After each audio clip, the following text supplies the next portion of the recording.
Alhamdulillah alladzi arsala rasulahu bil huda wa dinil haqq liyudhhirahu 'ala ad-dini kulli wa kafa billahi shahida wa ashhadu an la ilaha illallah wahdahu la syarika lah iqrar bihi wa tauhida wa ashhadu anna Muhammadan 'abduhu wa rasuluh. Allahumma salli wa sallim wa barik ala nabiyyina Muhammad wa ala alihi wa ashabihi wa man tabi'ahum bi ihsanin ila yaumiddin. Yaqulu rabbuna azza wa jalla fi kitabihil karim, ya ayyuhalladzina amanu taqullaha haqqa tuqatih wa la tamutunna illa wa antum muslimun. Ya ayyuhan nasu taqu rabbakum alladzi khalaqakum min nafsin wahidah wa khalaqa minha zawjaha wa batha minhuma rijalan katsiran wa nisaa'a wattaqullaha alladzi tasaaluna bihi wal arham innallaha kana 'alaikum raqiba. Amma ba'd. Alhamdulillah, jamaah sekalian, kaum muslimin dan muslimat yang kami muliakan, berjumpa kembali di kesempatan malam hari berbahagia ini, yang kesemuanya itu tentunya gak lepas dari kemudahan taufik Allah Rabbul Alamin. Sekedar mengingatkan para jemaah, kita pun sekarang ini berada di hari-hari terbaik dunia. Kita sekarang ini berada di hari-hari di mana amalan-amalan kebaikan yang kita lakukan akan menjadi amalan yang paling dicintai oleh Allah Rabbul Alamin. Semoga apa yang kita lakukan, dari duduknya kita di masjid ini dalam rangka bermajelis ilmu, dalam rangka bertafaqquh fiddin, mengkaji, mendalami dan mempelajari agama Allah, termasuk dan tercatat di sisi Allah sebagai amalan yang paling dicintainya. Di dalam hadis yang diriwayatkan oleh Imam Bukhari dalam kitab Sahihnya dari sahabat Abdullah bin Abbas, kata Nabi sallallahu alaihi wasallam, "Ma min ayyamin al-'amalu shalih fiha ahabbu ilallah min hadhihi al-'ashar." Tidak ada hari yang mana amalan kebaikan, amalan soleh yang dilakukan di hari tersebut lebih dicintai oleh Allah dibandingkan amalan yang dikerjakan di 10 hari pertama bulan Dzulhijjah. Di hadapan kita jemaah sekalian, mengajak semuanya, mari kita manfaatkan momentum terbaik ini. Kita perbanyak amalan kebaikan kita untuk kita bawa sebagai modal dan bekal menghadap Allah Tabaraka wa Ta'ala. Pergunakan sebaik-baiknya, manfaatkan dari membaca Al-Quranul Karim, dari berpuasa, kemudian nantinya kita berkurban, kemudian bersedekah, birrul walidain, dan amalan-amalan kebaikan apa saja yang memungkinkan untuk kita lakukan, maka lakukan. Karena itu merupakan amalan kebaikan yang bakalan paling dicintai oleh Allah Rabbul Alamin. Jemaah sekalian yang kami muliakan, rahimani wa rahimakumullah, di hadapan kita kelanjutan dari pembahasan terdahulu sebuah kitab yang kita petikkan dari karangan Syekh Abdul Razak hafizahullah taala yang berjudul Asyru Qawaid fi Tazkiyatin Nafs, 10 kaidah yang bakalan bisa membersihkan dan mensucikan hatinya kita, jiwanya kita. Jemaah sekalian yang kami muliakan, perkara hati, jiwa merupakan perkara yang harus mendapatkan perhatian yang serius dari setiap muslim dan muslimah. Kata Imam Al-Hasan Al-Basri rahimahullah, dawi qalbak fa inna hajatallah ilal ibad islahul qulub. Perbaiki, obati hati kamu, terapi hati kamu, dawi qalbak, obati, terapi, perbaiki, bersihkan hati kamu.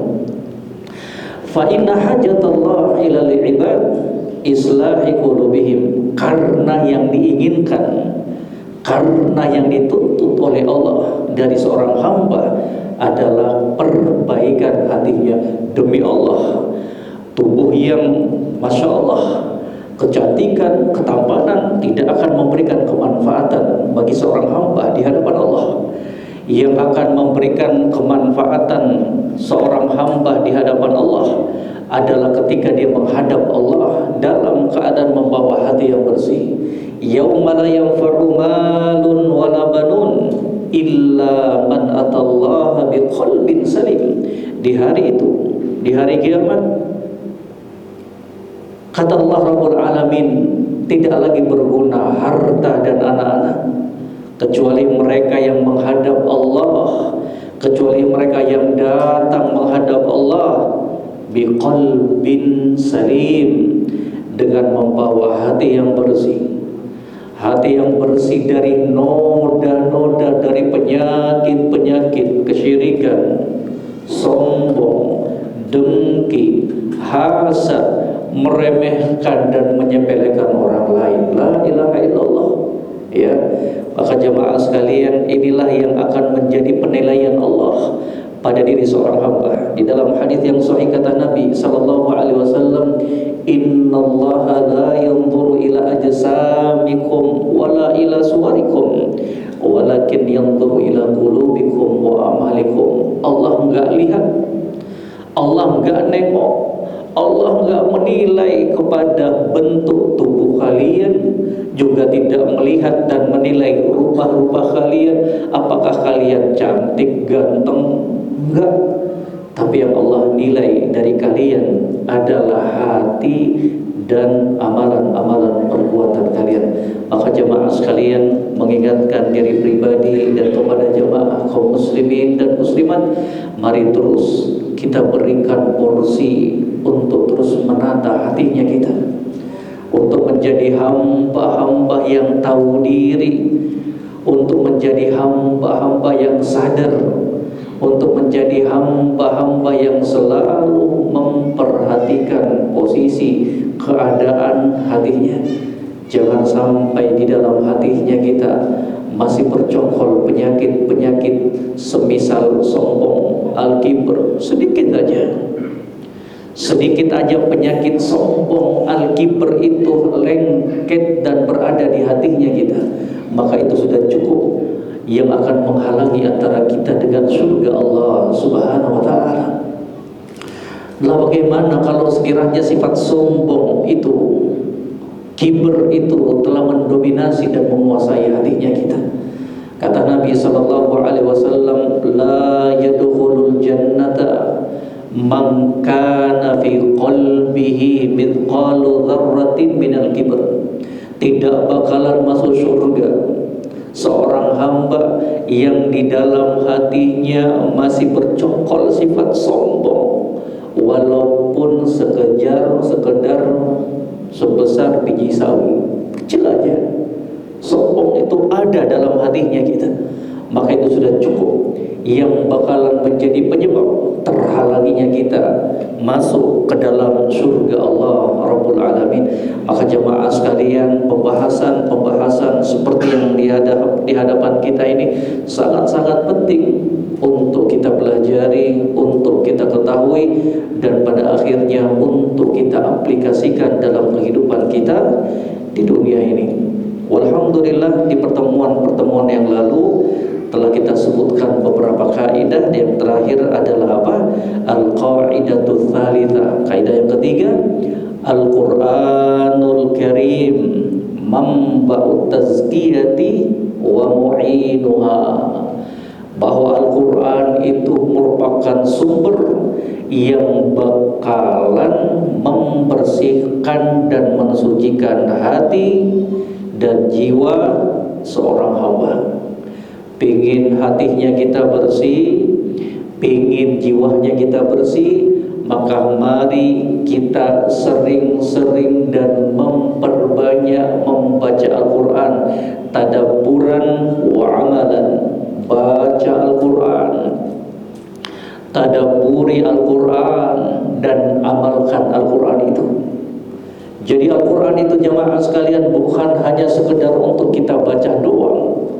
Al-Quran itu bukan hanya sekedar untuk kita hafalkan saja, tapi inti dari Al-Quran yang kita baca, inti dari Al-Quran yang kita hafalkan adalah untuk kita amalkan. Karena bahaya kalau sekiranya Al-Quran yang kita hafalkan tersebut, yang kita baca tersebut, kemudian hanya terlintas di dalam mulutnya kita, tidak kita wujudkan dalam pengamalan kehidupan seharinya kita. Di dalam hadis yang diriwayatkan oleh Muslim dalam kitab sahihnya dari sahabat Abu Hurairah radhiyallahu taala, kata Nabi sallallahu alaihi wasallam, Al-Quran hujjatun laka au 'alaika. Al-Quran itu akan menjadi hujjah, yang menjadi hujjah penolong kamu pada hari kiamat. Kapan itu? Kata para ulama, ketika dia membaca Al-Quran, dia mentadabburi Al-Quran, dan dia mengamalkan Al-Quran. Au alaika, ataukah sebaliknya, Al-Quran itu akan menjadi bumerang, akan menjadi petaka bagi kamu. Kapan? Dia baca, dia tadabburi, dia hafalkan, akan tetapi nol dalam pengamalan. Dibaca Al-Quran, dia hafal Al-Quran, wa qadara rabbuka alla ta'budu illa iyyah wa bil walidaini ihsana. Dan Rabb kalian telah menetapkan untuk kalian tidak menyembah kecuali hanya kepada Allah. Wa bil walidaini ihsan. Dan terhadap kedua orang tua kalian berbuat baik. Dia hafal, dia baca, tapi pada pengaplikasiannya, pengamalannya, dia durhaka kepada kedua orang tuanya, dia bentak orang tuanya, dia sakiti orang tuanya. La ilaha illallah. Maka jemaah sekalian yang kami muliakan, rahimani wa rahimakumullah, jangan pernah jauh dari Al-Quranul Karim.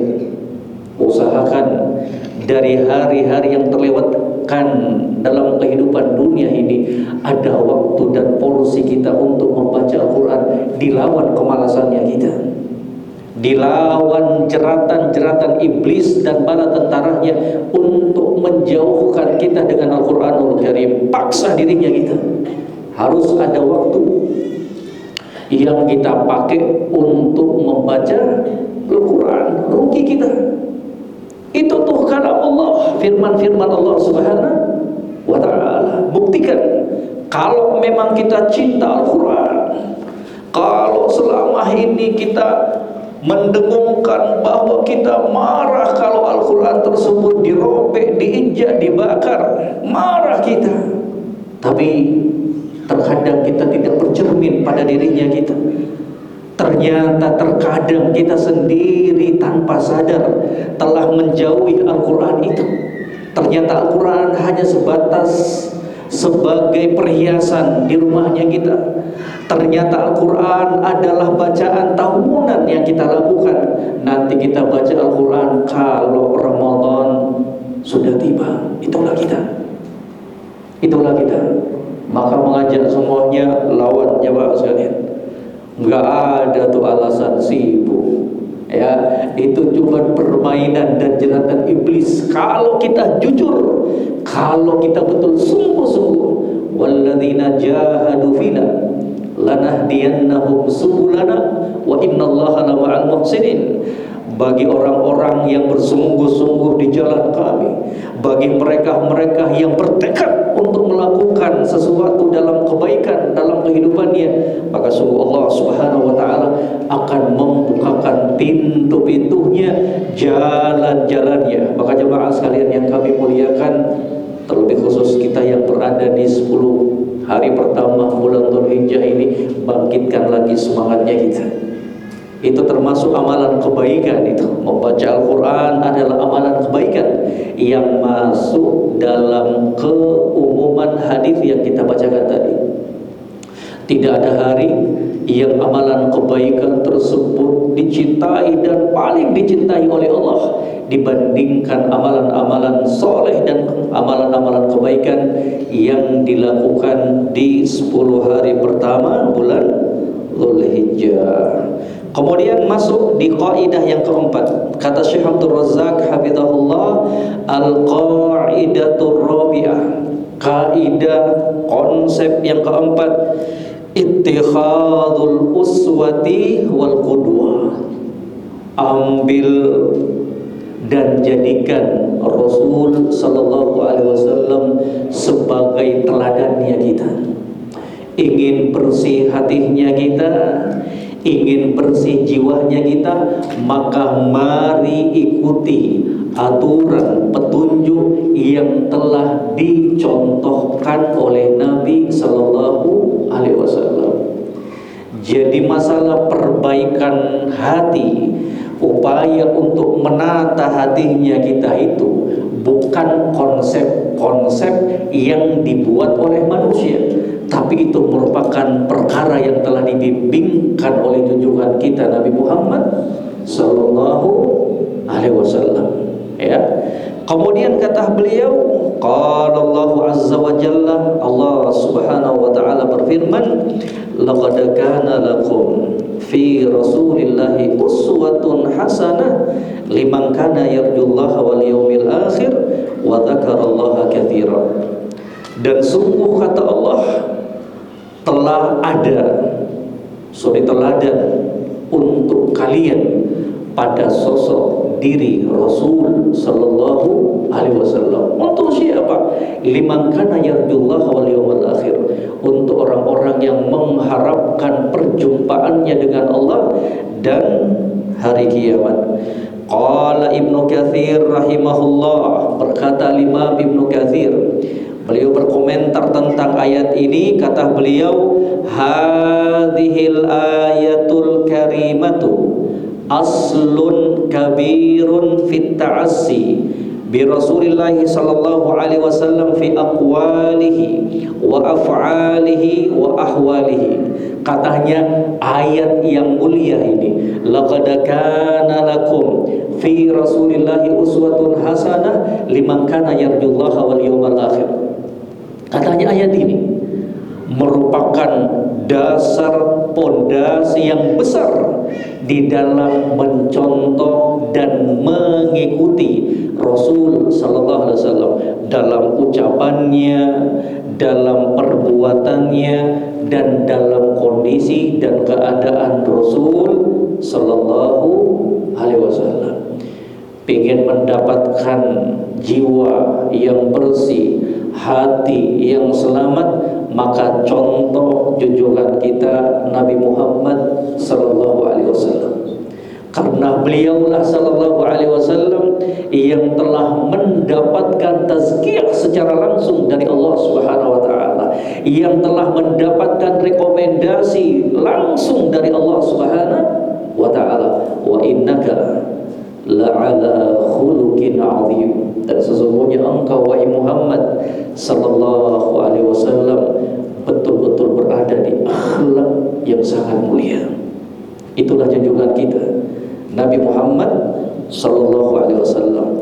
Qala al-Imam Al-Hasan Al-Basri rahimahullah, qala qaumun ala ahdin Nabi sallallahu alaihi wasallam, inna nuhibbu rabbana.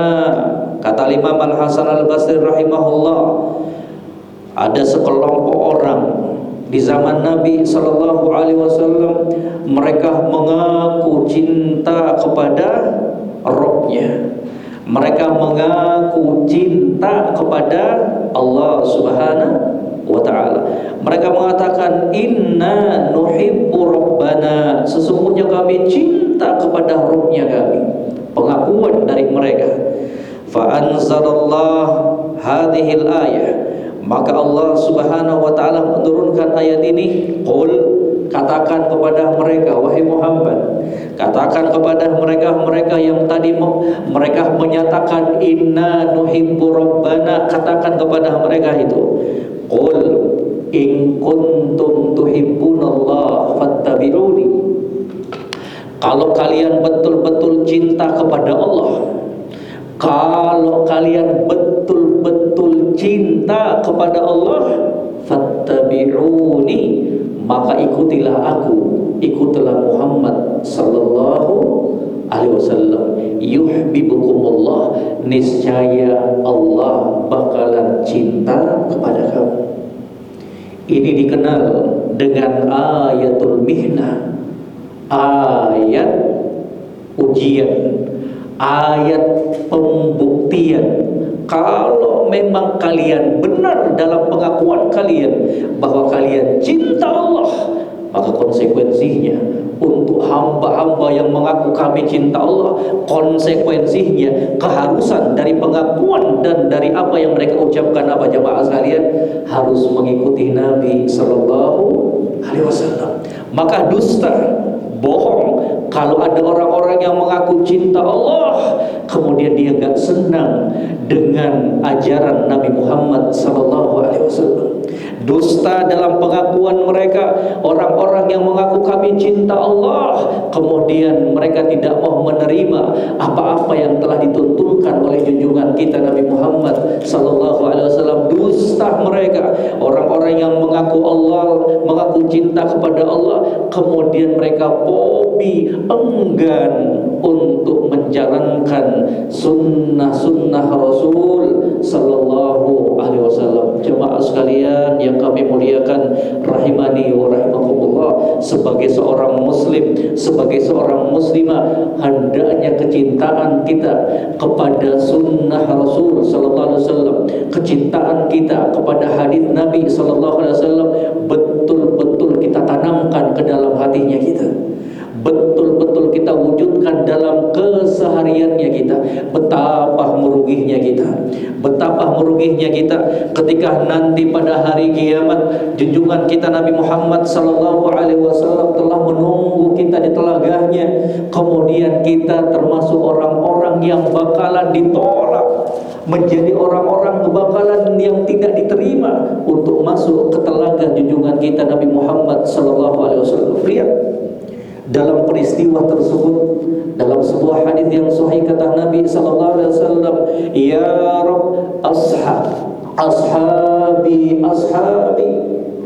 wahai Rabbku, sahabat-sahabatku, umatku. Betapa cintanya Nabi sallallahu alaihi wasallam. Nabi heran, kok mereka tertahan, kok mereka enggak bisa dimasukkan ke dalam telaga Nabi sallallahu alaihi wasallam. Padahal Nabi sallallahu alaihi wasallam telah menyatakan, sungguh saya akan menumbuh kalian di telagaku, telaga junjungan kita Nabi Muhammad sallallahu alaihi wasallam. Ummati, umatku wahai Allah, umatku wahai Allah. Tertahan mereka, enggak bisa masuk mereka untuk merasakan telaga Nabi sallallahu alaihi wasallam. Kemudian dikatakan kepada junjungan kita Nabi Muhammad sallallahu alaihi wasallam, ya Muhammad, fa innaka la tadri ma ahdatsu ba'dak. Wahai Muhammad sallallahu alaihi wasallam, sesungguhnya kamu tidak mengetahui apa yang telah dilakukan oleh umatmu setelah kamu wafat. La ilaha illallah. Orang-orang yang lancang untuk membuat perkara-perkara yang baru di dalam agama Allah Subhanahu wa taala. Orang-orang yang dengan teganya ingin menambah ajaran yang telah diajarkan oleh Nabi sallallahu alaihi wasallam. Seakan-akan mereka lah yang paling cinta Allah, seakan-akan mereka lah yang paling semangat beribadah kepada Allah. Mengajak semua jemaah sekalian, mari kita cukupkan dengan apa-apa yang telah dibimbingkan oleh junjungan kita Nabi Muhammad sallallahu alaihi wasallam, Islam itu simpel, Islam itu mudah, Islam itu telah sempurna. Al-yawma akmaltu lakum dinakum wa atmamtu alaikum ni'mati wa raditu lakumul islam dinan. Di hari ini kata Allah, aku telah menyempurnakan agama ini untuk kalian, dan aku telah rela Islam ini menjadi agama buat kalian. Yang namanya sempurna, kata para ulama, al-yawma akmaltu lakum dinakum, aku telah sempurnakan agama ini untuk kalian. Yang namanya sempurna itu enggak perlu lagi tambahan, enggak perlu lagi inovasi, enggak perlu lagi perubahan, dan tidak perlu juga pengurangan. Pas. Kapan itu kita dapatkan kesempurnaan Islam? Ketika kita hanya mencukupkan dengan apa-apa yang telah dibimbingkan oleh junjungan kita Nabi Muhammad sallallahu alaihi wasallam, mengajak semuanya untuk kita berpegang teguh dengan ajaran junjungan kita Nabi Muhammad sallallahu alaihi wasallam. Apa yang diajarkan oleh beliau mari kita kerjakan. Apa yang tidak diajarkan oleh beliau sallallahu alaihi wasallam mari kita tinggalkan, sebagai bentuk aplikasi pengamalan dari firman Allah yang telah berlalu di hadapan kita. Qul in kuntum tuhibbunallah fattabi'uni. Kalau kalian betul-betul cinta kepada Allah, maka ikutilah junjungan engkau, junjungan kita Nabi Muhammad sallallahu alaihi wasallam. Kemudian kata beliau, fattiba'ur rasul wa ta'assi bihi dalilun ala sidqi mahabbatillah.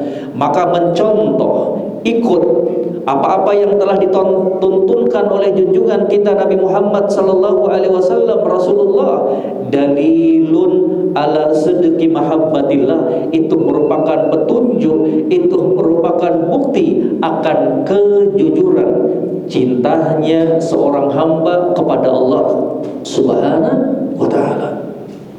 Kalau kita betul-betul jujur cinta kepada Allah, maka ikuti junjungan kita Nabi Muhammad sallallahu alaihi wasallam. Karena semua ajaran, karena semua apa yang diinginkan oleh Allah telah diturunkan, telah diajarkan kepada junjungan kita Nabi Muhammad sallallahu alaihi wasallam.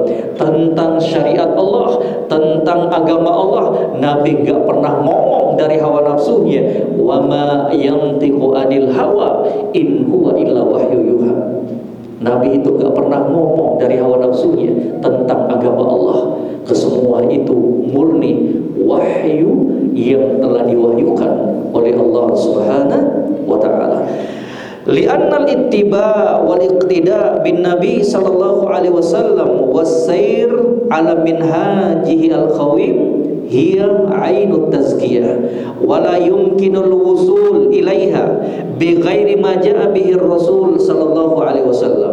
Kemudian kata Syekh Abdul Razak, karena dengan mengikuti Nabi, mencontoh Nabi sallallahu alaihi wasallam, berjalan di atas petunjuk Nabi yang lurus, itulah merupakan sumber tazkiyah, itulah yang merupakan sumber pensucian jiwa, yang tidak mungkin seseorang bisa berhasil untuk membersihkan jiwa dan hatinya kecuali dengan apa-apa yang telah dibawa dan dibimbingkan oleh Rasul sallallahu alaihi wasallam. Kemudian kata beliau, wa yuhdithu a'immatud dhalal fi kulli zamanin turuqan munkarah yudda'a fiha annaha tuzakki an-nufus. Sekarang kata beliau, bermunculan orang-orang di setiap zamannya, mereka itu menciptakan jalan-jalan, cara-cara, metode-metode yang mereka sangka bisa membersihkan jiwa dan hatinya.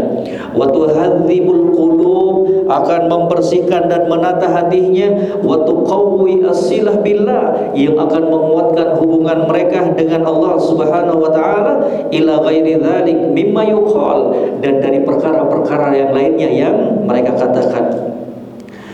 wa yusanuna bil inqita' 'anil jama'at wal khulwah fi amakin al mudlimah, katanya. Dan terkadang mereka dengan sengaja ya menyendiri, berkhalwat ya di tempat-tempat yang gelap.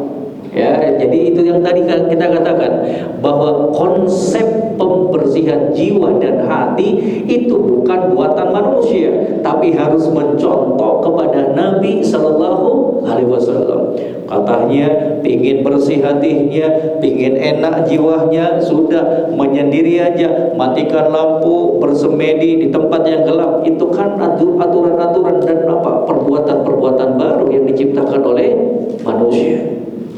Pada hakikatnya tazkiyah, pembersihan jiwa dan hati itu semuanya bersumber dari junjungan kita Nabi Muhammad sallallahu alaihi wasallam. Wa tardadu adhkarin khasatin, tinggal di tempat yang gelap, dimatikan semuanya lampu, ataukah pergi ke gunung-gunung yang gelap, kemudian mereka berkomat kamit mengucapkan zikir-zikir tertentu, wa alfadhin muayyanatin yuz'imu annaha tuzakki wa tudhahhib wa turabbin nufus. Mereka sebutkan lafaz-lafaz tertentu yang dengan anggapan mereka kesemua itu akan membersihkan jiwanya mereka, akan bisa menatah jiwanya mereka. Ila ghairi dzalik minad da'awa al-batilah, dan demikian pula cara-cara yang lainnya dari pengakuan-pengakuan yang batil. Jadi jemaah yang kami muliakan, kalau ada yang ngajak kita untuk melakukan ya upaya pembersihan jiwa, hati, kalau ada yang ngajak kita, aduh hati saya lagi galau, enggak tenang, kemudian kita diajak ke tempat-tempat gelap bersemedi, waduh jangan diikutin itu. Ya, kenapa? Karena obat ketenangan hati, obat pembersihan hati itu semuanya ada di dalam agamanya kita, bukan buatan manusia. Contoh satu aja, ala bidzikrillahi tatmainnul qulub. Ketahuilah, hanya dengan berzikir mengingat Allah, hati kita akan menjadi bersih, hati kita akan menjadi tenang. Dan zikir yang terbesar kata para ulama adalah qiraatul Quran, membaca Quran.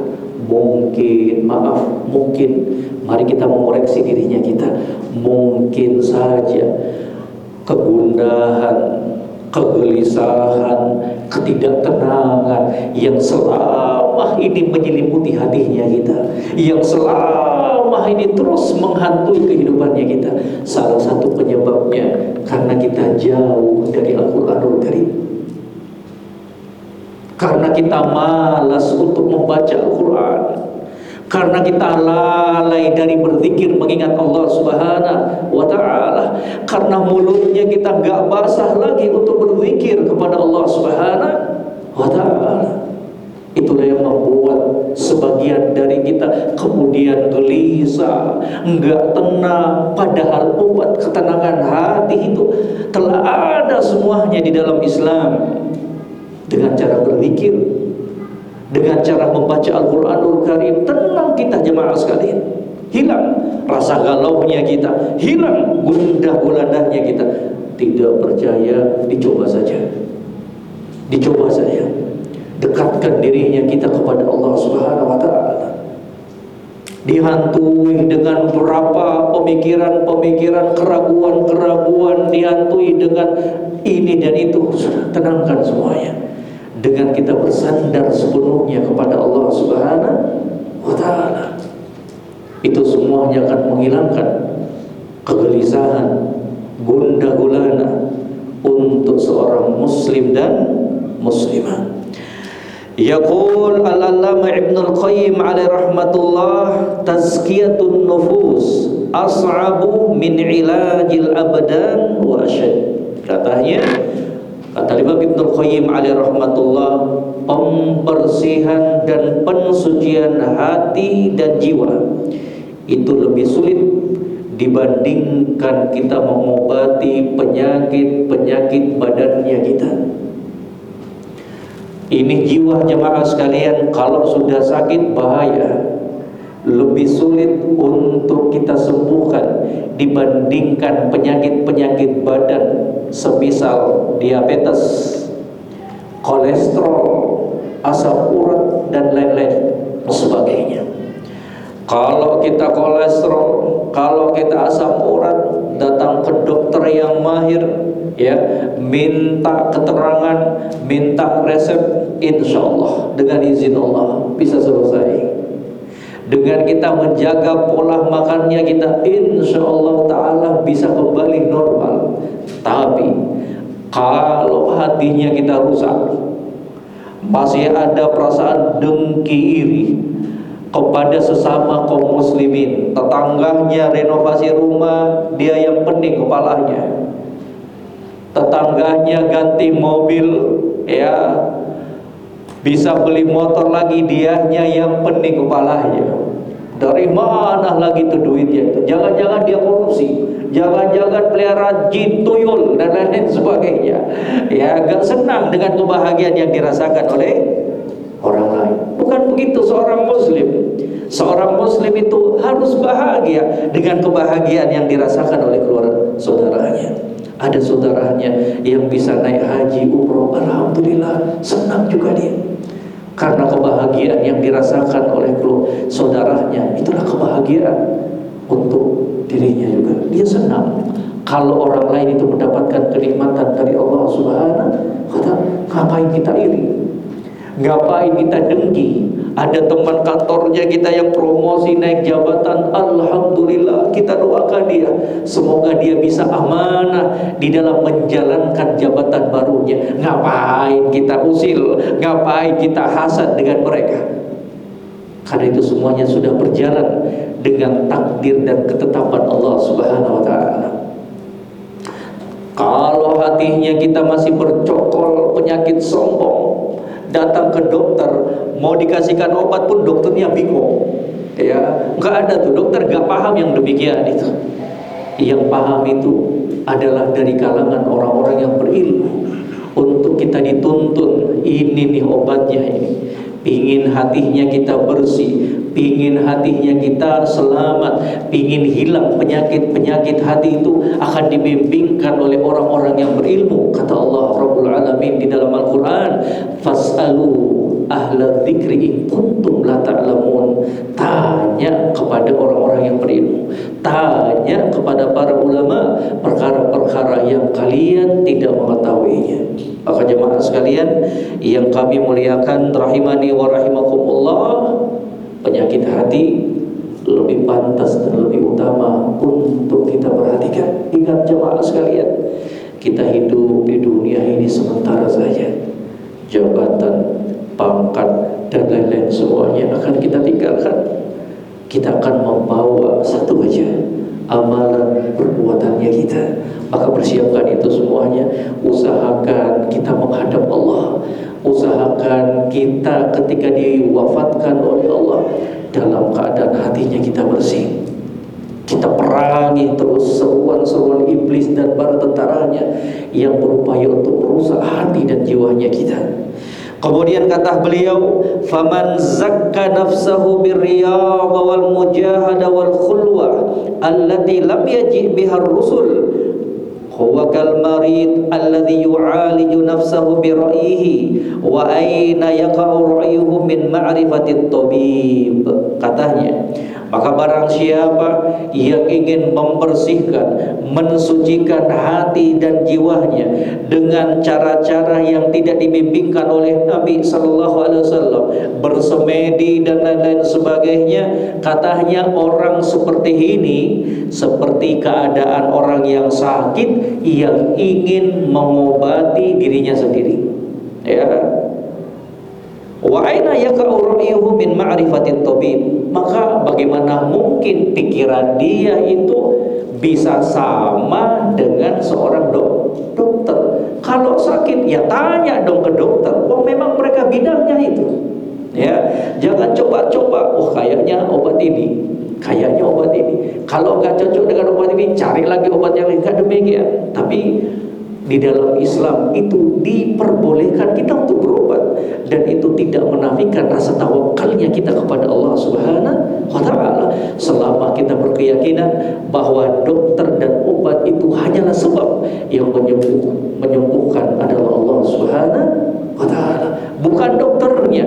Dokter itu cuma sebab saja, dan itu bentuk ikhtiarnya kita sebagai seorang muslim dan muslimah, diperbolehkan untuk berobat. Maka kata beliau, untuk kesucian hati, pembersihan hati pun harus ditempuh dengan cara-cara yang dibimbingkan oleh para rasul. Farrusul atibbaul qulub, maka para nabi itu adalah dokter-dokternya, pakar-pakar hati. Fala sabila ila tazkiyatiha wa salahiha illa min tariqihim, maka tidak ada jalan, tidak ada sarana untuk bisa membersihkan jiwanya kita, memperbaiki jiwa dan hatinya kita, kecuali dengan jalan yang telah dibimbingkan oleh para rasul. Wa ala aidihim, di atas tuntunan mereka, bimahdhi'il al-inqiyad wat taslim lahum wallahu musta'an. Dengan cara apa? Kita murnikan rasa kepatuhan dan ketundukan kita kepada mereka. Maka jemaah sekalian, seorang muslim dan muslimah harus betul-betul memasrahkan hatinya, jiwanya untuk betul-betul mengikuti junjungan kita Nabi Muhammad sallallahu alaihi wasallam. Tidak ada jalan keselamatan kecuali dengan menempuh jalan yang telah dibimbingkan oleh junjungan kita Nabi Muhammad sallallahu alaihi wasallam. Demi Allah, disitulah kita akan mendapatkan kebahagiaan. Demi Allah, disitulah kita akan mendapatkan keselamatan ketika kita mengikuti junjungan kita Nabi Muhammad sallallahu alaihi wasallam. Ya. Kemudian kata beliau, walihada wajib ala man arada tazkiyata nafsihi ayyujahida nafsahu ala al-ittiba. Oleh sebab itulah wajib bagi orang-orang yang menginginkan kebersihan jiwa dan hatinya untuk berusaha mengikuti junjungan kita Nabi Muhammad sallallahu alaihi wasallam. Kita aplikasikan dalam dirinya kita apa-apa yang dicontohkan oleh Nabi, apa-apa yang dibimbingkan oleh Nabi sallallahu alaihi wasallam, terima, jalankan. Kata Nabi sallallahu alaihi wasallam, "Wa ma amartukum bihi fa'tu minhum mastata'tum." Apa-apa yang sudah aku ajarkan dan perintahkan kepada kalian, jalankan sesuai dengan kemampuan kalian. Wa ma nahaitukum anhu fantahu. Apa yang sudah aku larang, aku peringatkan, tinggalkan. Itu aja. Itulah jalan keselamatan. Kata Nabi, apa yang aku perintahkan, jalankan. Apa yang aku larang, tinggalkan. Itu aja. Itu aja. Ya. Walihada wajib ala man arada tazkiyata nafsihi ayyujahida nafsahu ala al-ittiba. Maka wajib bagi orang-orang yang menginginkan kebersihan jiwa dan hatinya untuk betul-betul bersungguh-sungguh mengikuti dan mencontoh junjungan kita Nabi Muhammad sallallahu alaihi wasallam. Wa ta'assibir Rasul sallallahu alaihi wasallam, dia betul-betul mencontoh Rasul sallallahu alaihi wasallam. Wal hadar minal muhdatsat wal mukhtara'at wat tara'iq al mubtada'at allati yad'i arbabuha annaha tuzakkin nufus. Dan betul-betul kita menjauhkan perkara-perkara yang baru, perkara-perkara yang diciptakan oleh manusia yang mereka menyangka kesemua itu akan membersihkan jiwa. Tidak, demi Allah, bahwa barang siapa yang menginginkan kebersihan hatinya, jiwanya, maka mari dengan mencukupkan dari apa-apa yang telah dibimbingkan oleh junjungan kita Nabi Muhammad sallallahu alaihi wasallam. Maka mengajak kepada kaum muslimin dan muslimat, mari kita perbanyak untuk membaca hadis-hadis Nabi sallallahu alaihi wasallam. Lengkap agamanya kita. Dicek Kalau hadis tersebut hadis yang sahih, maka amalkan dalam kehidupannya kita. Wallahu taala alam. Barakallahu fiik. Ilahuna, insyaallah kita cukupkan pengajian kita di malam hari dan kita akan lanjutkan setelah kita melaksanakan sholat isya. Wallahu taala alam. Barakallahu fiik. Ilahuna, subhanakallahumma wa bihamdik, asyhadu an la ilaha illa anta, astaghfiruka wa atubu ilaik. Wassalamualaikum warahmatullahi wabarakatuh. Wa jazakumullahu khairan. Barakallahu fikum. Bismillahirrahmanirrahim. Alhamdulillah alladzi arsala rasulahu bil huda wa dinil haqq liyudhhirahu 'alad dini kulli wa kafa billahi syahida. Amma ba'd. Alhamdulillah jemaah sekalian, kaum muslimin dan muslimat, kita sambung sedikit insyaallah taala. Kemudian kata beliau, wa aidan fajami'ul a'mal allati laysa 'alaiha amrun nabi sallallahu alaihi wasallam mardudatun ala sahibiha. Dan juga kata beliau, semua amalan yang tidak ada perintahnya dari Nabi sallallahu alaihi wasallam, semua amalan yang tidak ada bimbingannya dari Nabi sallallahu alaihi wasallam, mardudatun ala sahibiha, maka akan tertolak, tidak akan diterima dari pelakunya. Kama qala Nabi sallallahu alaihi wasallam, sebagaimana sabda Nabi sallallahu alaihi wasallam di dalam hadis yang diriwayatkan oleh Imam Muslim, nomor hadis 1718, man 'amila 'amalan laisa 'alaihi amruna fahuwa raddun ay mardudun ala sahibihi. Kata Nabi, barang siapa yang melakukan sebuah amalan yang tidak ada contohnya, tidak ada petunjuknya dari kami, yaitu dari Nabi sallallahu alaihi wasallam, tidak ada bimbingannya dari agama Islam, fahuwa raddun, maka amalan tersebut akan tertolak, tidak akan diterima di sisi Allah Subhanahu wa taala.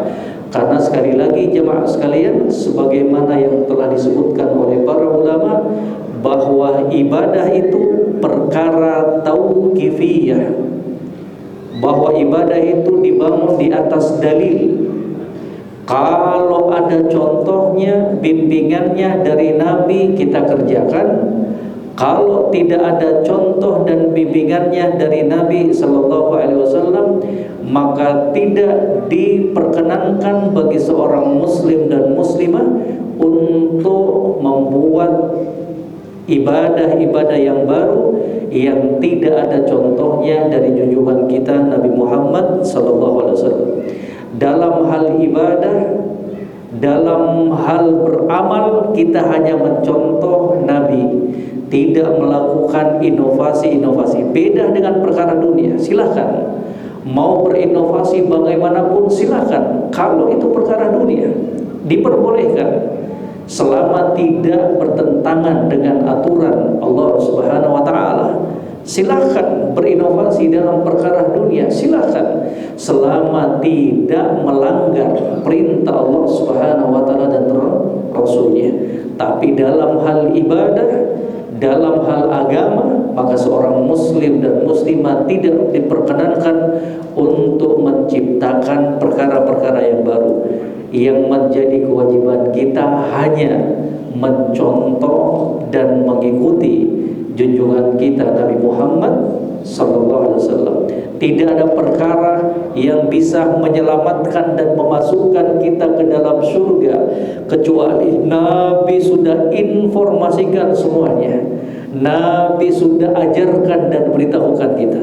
Demikian pula tidak ada perkara yang bisa menjerumuskan kita, menghempaskan kita ke dalam neraka Allah kecuali Nabi sallallahu alaihi wasallam telah memperingatkan kita dari bahaya-bahaya yang bisa menjerumuskan kita dalam nerakanya Allah Subhanahu wa taala. Qala al-Imam Sufyan ibn Uyainah rahimahullah, berkata al-Imam Sufyan ibn Uyainah, Salah seorang imam ahlu sunnah wal jamaah, inna Rasulullah sallallahu alaihi wasallam huwal mizan al-akbar fa'alaihi tu'radu al-asya' ala khuluqihi wa siratihi wa hadihi fama wafaqaha fahuwal haqq wa ma khalafaha fahuwal batil. Maka Rasul itu adalah neraca timbangan yang paling besar, yang mana semua sesuatu harus diperhadapkan kepada beliau, tentang akhlaknya, tentang perjalanan hidup beliau, tentang petunjuk beliau. Apa-apa yang mencocoki dari petunjuk beliau itulah kebenaran, dan apa-apa yang menyelisihi petunjuk beliau fahuwal batil, maka itulah sebuah kebatilan. Ini sekali lagi mari kita tempatkan pembahasan kita tentang perkara agama. Kalau perkara dunia sekali lagi silakan, mau berinovasi bagaimanapun silakan, selama itu bukan dalam perkara kemaksiatan. Akan tetapi dalam perkara agama, perkara ibadah, mari kita mencukupkan dengan apa-apa yang telah dibimbingkan oleh Nabi Sallallahu Alaihi Wasallam. Karena beliaulah Sallallahu Alaihi Wasallam yang telah menyampaikan semua wahyu syariat yang telah diturunkan oleh Allah Subhanahu wa taala. Dan semoga Allah Subhanahu wa taala menjadikan kita semuanya sebagai umat Nabi Muhammad sallallahu alaihi wasallam yang senantiasa cinta kepada beliau, cinta terhadap sunnah beliau, cinta terhadap petunjuk beliau. Dan semoga Allah Rabbul Alamin memberikan kepada kita taufik dan hidayahnya, kekuatan kepada kita semuanya untuk menjalankan apa-apa yang telah dibimbingkan oleh junjungan kita Nabi Muhammad sallallahu alaihi wasallam. Sebagai kesimpulan dari pertemuan kita di malam hari ini, jemaah sekalian, bahwa kaidah dan konsep yang keempat, ketika kita ingin membersihkan, menerapi, menata hati dan jiwanya kita menjadi hati dan jiwa yang baik dan bersih, maka mari kita mencontoh junjungan kita Nabi Muhammad sallallahu alaihi wasallam dalam setiap ucapannya, perbuatannya, petunjuk dan apa-apa yang telah beliau ajarkan tersebut. Wallahu ta'ala alam.